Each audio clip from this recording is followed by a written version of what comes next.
ನೋಡಿ, ಇದು ಸಂಜೀವಿನಿ ರಕ್ತನಿಧಿ ಕೇಂದ್ರ. ನೀವೇನೋ ಬ್ಲಡ್ ಡೊನೇಟ್ ಮಾಡಬೇಕು ಅಂದರೆ ಬಂದಿಲ್ಲಿ ಮಾಡ್ಬೋದು. ಯಾಕಂದರೆ ನೀವು ಬ್ಲಡ್ ಡೊನೇಟ್ ಮಾಡೋದು ತುಂಬ ಅನುಕೂಲ ಆಗುತ್ತೆ ಎಮರ್ಜೆನ್ಸಿ ಇರೋರಿಗೆ. ನೀವೇನೋ ಸೆಲ್ಫಾಗಿ ಬ್ಲಡ್ ಡೊನೇಟ್ ಮಾಡ್ತೀವಿ ಅಂದರೆ ಇಲ್ಲಿ ಬಂದು ಮಾಡ್ಬೋದು. ನೋಡಿ, ಸಂಜೀವಿನಿ ರಕ್ತನಿಧಿ ಕೇಂದ್ರ. ನೋಡಿ, ಹೆಲ್ತಿ ಆಗಿರೋಂಥ ಎಲ್ಲ ಯುವಕರು ಸಹ ಬ್ಲಡ್ನ ಡೊನೇಟ್ ಮಾಡ್ಬೋದು. ಭಯ ಪಡೋ ಅಂಥ ಅಗತ್ಯ ಇಲ್ಲ. ಎಸ್ಪೆಷಲಿ ಕಾಲೇಜ್ ಹುಡುಗರು ಮತ್ತು ಸ್ಪೋರ್ಟ್ಸ್ ಪ್ಲೇಯರ್ಸು ಆರಾಮಾಗಿ ಬ್ಲಡ್ ಡೊನೇಟ್ ಮಾಡ್ಬೋದು. ಅದರಿಂದ ಮತ್ತೊಬ್ಬರ ಜೀವ ಉಳಿಯುತ್ತೆ. ಈ ಥರ ಅವಕಾಶ ಸಿಕ್ಕಿದ್ರೆ ಖಂಡಿತ ಮಿಸ್ ಮಾಡ್ಕೊಬೇಡಿ, ಹೋಗಿ ಬ್ಲಡ್ ಡೊನೇಟ್ ಮಾಡಿ. ನಾವು ಬ್ಲಡ್ ಕೊಡ್ತೀವಲ್ಲ, ಅದು ರಿಕವರಿನೂ ಸಹ ತುಂಬ ಬೇಗ ಆಗುತ್ತೆ ಮತ್ತು ಅದರಿಂದ ನಮ್ಮ ಆರೋಗ್ಯನೂ ಸಹ ಇನ್ನೂ ಉತ್ತಮವಾಗಿರುತ್ತೆ. ಮತ್ತು ಇದರಿಂದ ಯಾರಾನ ಎಮರ್ಜೆನ್ಸಿ ಇರೋರಿಗೆ ತುಂಬ ಅನುಕೂಲ ಆಗುತ್ತೆ, ಒಬ್ಬರು ಜೀವ ಉಳಿಯುತ್ತೆ.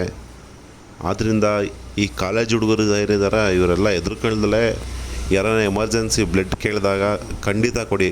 ಅದರಿಂದ ನಿಮ್ಗೆ ಯಾವುದೇ ರೀತಿ ಸಮಸ್ಯೆ ಆಗೋಲ್ಲ, ಇನ್ನೂ ಅನುಕೂಲನೇ ಜಾಸ್ತಿ ಆಗುತ್ತೆ. ಅದರಿಂದ ಇನ್ನೊಬ್ಬರು ಜೀವನೂ ಉಳಿಯುತ್ತೆ. ಕಾಲೇಜ್ ಹುಡುಗರು ಎಲ್ಲ ಯುವಕರು ಸಹ ರಕ್ತದಾನ ಮಾಡ್ಬೋದು. ನೀವು ಇದರಿಂದ ಭಯ ಪಡೋ ಅಂಥ ಅಗತ್ಯ ಏನೂ ಇರಲ್ಲ. ಮತ್ತು ನಿಮಗೇನು ಗಂಟೆಗಟ್ಟಲೆ ಸಹ ರಕ್ತ ನಿಮ್ಮಲ್ಲಿ ತೊಗೊಳಲ್ಲ. 10 ನಿಮಿಷ ಅಷ್ಟೇ, 10 ನಿಮಿಷ ಹೋದರೆ ನಿಮ್ಮಿಂದ ಬ್ಲಡ್ಡು ತೊಗೋತಾರೆ. 20 ನಿಮಿಷ ಪ್ರೊಸೆಸ್ ಅಷ್ಟೇ. ನಮಗೆ ಟೈಮ್ ಇಲ್ಲ ಅಂತ ನೀವು ಯಾರನ್ನ ಫೋನ್ ಮಾಡಿದ್ರೆ, ಇಲ್ಲ ಇಲ್ಲಿದ್ದೀನಿ ಬರೋಕ್ಕಾಗಲ್ಲ ಅಂತ ಖಂಡಿತ ಕಾರಣಗಳು ಹೇಳ್ಬೇಡಿ. ಆ ಥರ ಅವಕಾಶ ಸಿಕ್ಕಿದ್ರೆ ಅದೊಂದು ಪುಣ್ಯ ಅಂದ್ಕೊಂಡು ಹೋಗಿ ಬ್ಲಡ್ನ ಡೊನೇಟ್ ಮಾಡಿ.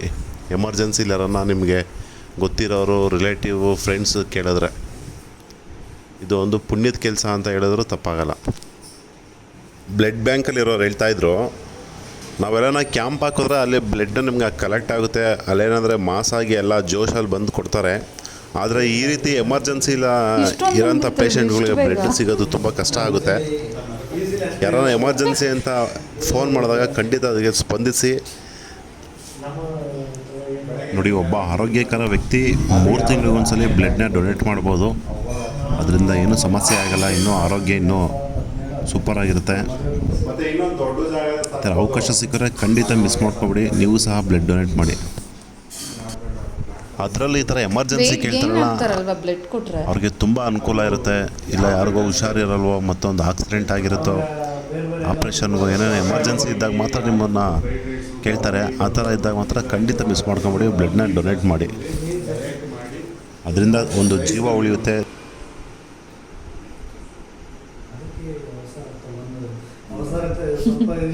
ಜಾಸ್ತಿ ಬರುತ್ತಲ್ಲ, ಅದಕ್ಕೆ ಹಸು ಜಾಸ್ತಿ ಆಗ್ತದೆ, ಜಾಸ್ತಿ ತಿಂದಿರ್ತದೆ.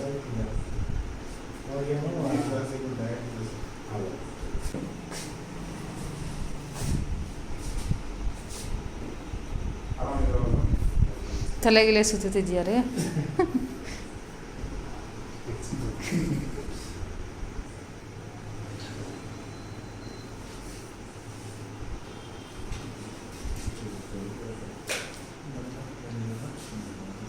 ಸರ್ ನೀವು ಕೊಟ್ರಾ sir?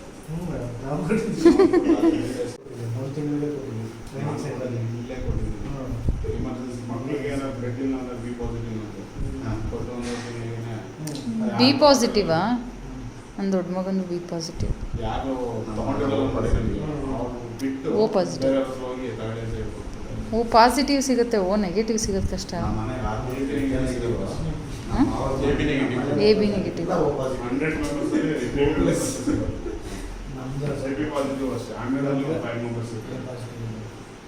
ಅದ್ಯಾವುದೋ blood group ಇರೋದಕ್ಕಾಗುತ್ತಲ್ಲ,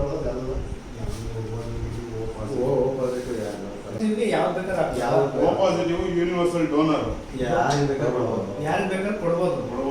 A B positive universal receiver.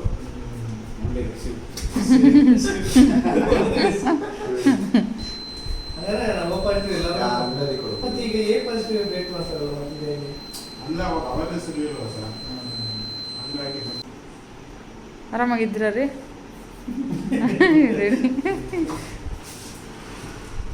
ಮತ್ತೆ ಚೆನ್ನಾಗಿ ನೋಡ್ಕೊಂಡಿಲ್ವಾ? ಮತ್ತೆ ಆರಾಮಾಗಿಲ್ದೆ ಬರ್ರಿ.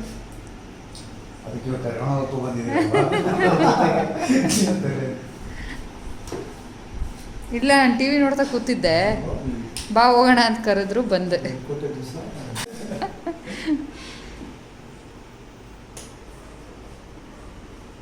ಅದಕ್ಕೆ